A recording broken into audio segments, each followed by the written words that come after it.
Hi, I'm Franz Zimmer, aka Alle Farben, and you're watching Toasted.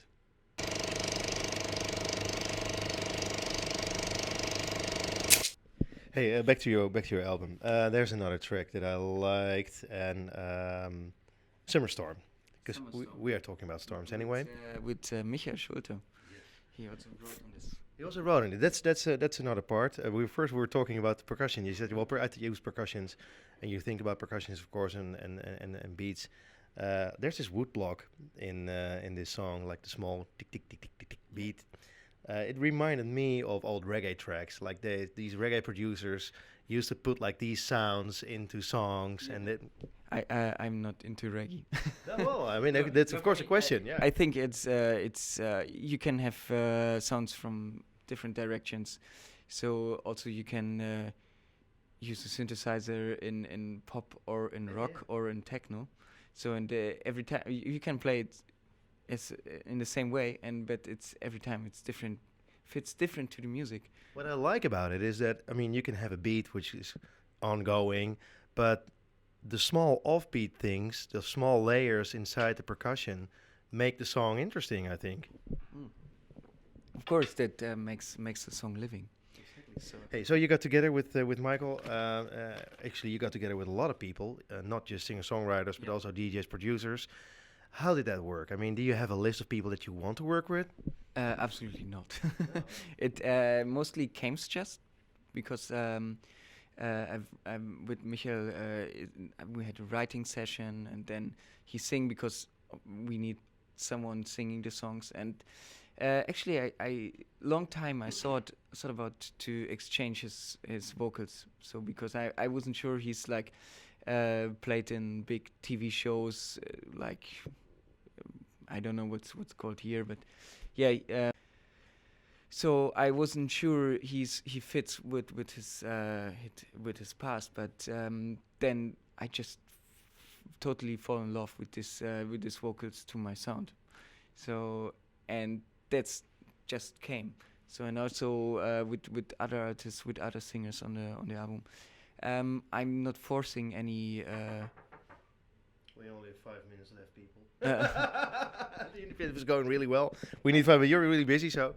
I'm not forcing any big features. So for me, all the features are like people I like to work with. So they came from the just from the writing, or I met someone. Like yeah, that's the way I like. Hey, please tell Rosie. It's a great song, I think. Already has shit. Somebody has to open, I think. No worries. Oh wow! In comes the ginger, man. Yes, I'm ginger addicted. Is this like? Do you have a sore throat, or did you party too hard, or both? Both. Hey, back to the music. Please tell Rosie. I already saw 12.6 million plays on Spotify, which is ridiculous. That was fast. Jesus, man. Crazy. And position 5 peak in Germany. Uh, I never thought about to have a track is more successful than She Moves. Yeah, because this will probably beat She Moves, right? I guess, yeah, already beat She Moves. No, well, beat She Moves. I mean, on Spotify it has 38.3 million plays. Yeah, but yeah, that's crazy. But I think, please say Rosie, when I see now the clicks every day, it's there's something bigger. Yeah, definitely.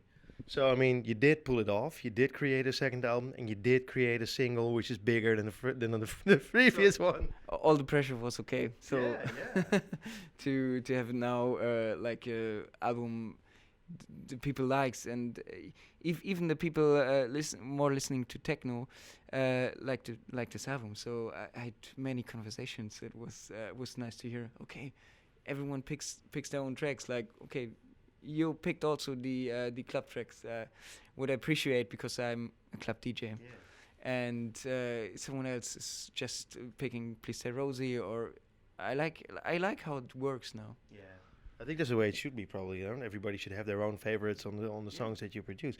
Hey, a lot of guitar on your album. Why did you do that? Because you, like you said, you are a club DJ, and it must be weird to produce guitars. The songs are all from the scratch, like they're like written, just real the guitar. handmade. Yeah, on the guitar or on the piano. That's why I still just like to have the piano and the guitar in the songs, because it's the quintessence of most songs. Hey, can I say co-productions with Pertu, also a DJ. How did you involve him in this album? He's a crazy nice dude. uh, um, he's playing the crazy synths. Okay. Sounds like whistling in between synths, and yeah, he made two fantastic melodies. Hey, of course, after I was dumbfounded by the success on Spotify, I tried. I was like, "Do you produce videos? You do produce videos, and your videos are even more popular than the Spotify plays. I mean, you had like 73 million views on Supergirl. Crazy. Yeah, that's very crazy, and Is it also an art form that you pursue? Because of course you have a video for Please Tell Rosie. Are you involved in it? Because again, like I said, there's this girl with the Farben in the beginning, which is great. actually, I like to be involved in all this process, because especially I studied graphic design. I never finished, okay, but I was totally in the material, so I like to be behind the music video, to work on storyboards. But for Please Say Rosie, in this there was not much me working on this. But there was Get High. I worked on the storyboard, so I kind of proud to have more just than the music. I'm like to be an 360 artist, to make my own music videos with other people, or also yeah, to have like paintings or whatever. It's not just the music. No, it's complete art. Yeah. Yeah. Again, somebody's knocking on the door. Did we order some more ginger, or do we have to stop already? Hey, one last question. I read, and maybe this is not true, but so in that case, please correct me if I'm wrong. Vriendenraadje Hoendertwasser is a big influence on you. Yes.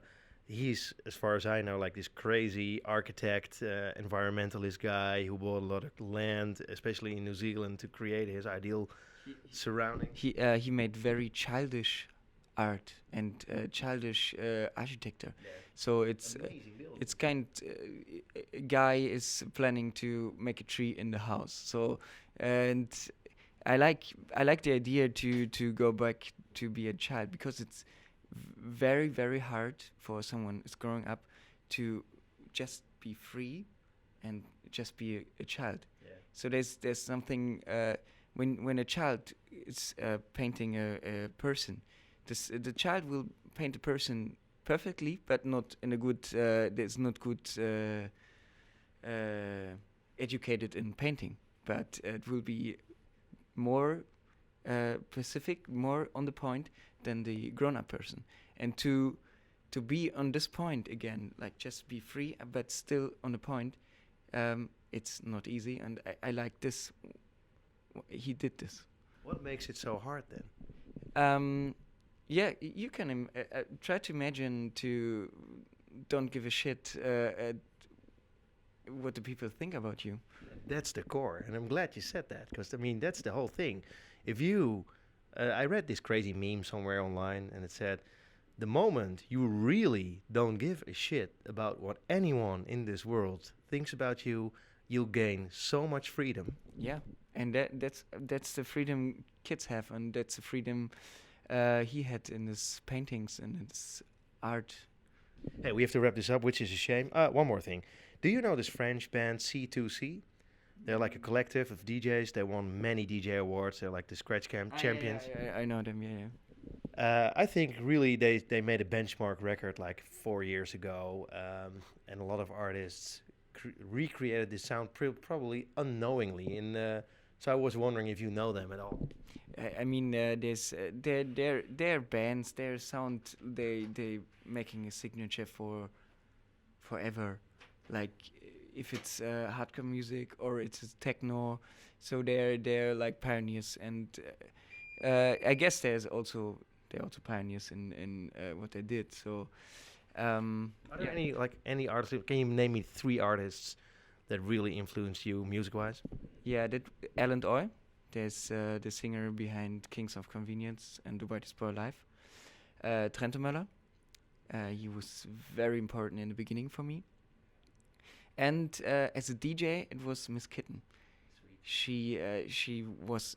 It was mind blowing what she's doing back in the days, and creating the techno house thing in between. And I loved. She's also singing on the songs, and yeah. Very cool. Actually, I was in Awakenings yesterday as well, and I saw Nina Kravitz play with vinyl. I was like, wow, man. Yeah, she's still doing the vinyls. I love it. I still used the turntables. So Very for cool. me, it changed a bit because I now use a laptop plus the turntables. Sweet. So It was nice to see all the different build-ups, actually. I saw Jeff Mills with his old Roland computer.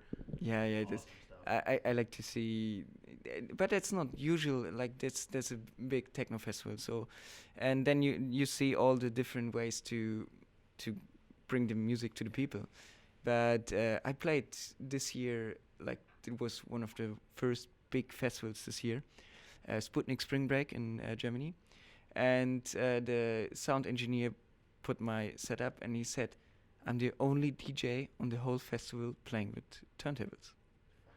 So it's actually it's vinyl's not dying, but vinyl's not on the top for DJs. Maybe because you have to really be able to use them in order to create good sounds live, and a lot of people don't have that No, capability. I think it's there is still many of the big names they still can play vinyls. Yeah. I'm sure, but it, Many of the new names.